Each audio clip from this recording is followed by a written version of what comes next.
Dans cette boutique lausannoise, du cannabis sera vendu légalement dès le 11 décembre. La ville lance son projet de régulation dans un lieu qui n'est pas anodin.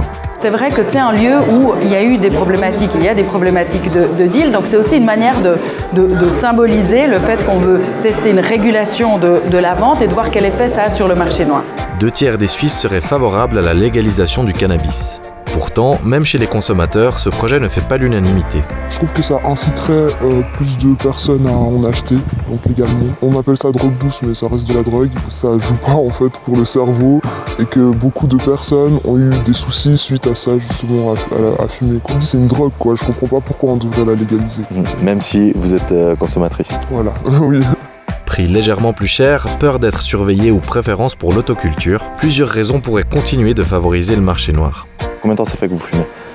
À peu près 9 ans. J'ai beaucoup diminué, mais avant ça pouvait passer de 3 à 7 joints par jour. Ouais. Je l'achète chez des dealers, mais c'est plutôt des gens que je connais. Il faudrait atténuer les sanctions en fait. La police en fait devrait plus faire attention aux dealers de rue et moins à par exemple mon dealer qui vient jusqu'à en bas de chez moi et puis que lui fait la consommation chez lui, enfin voilà.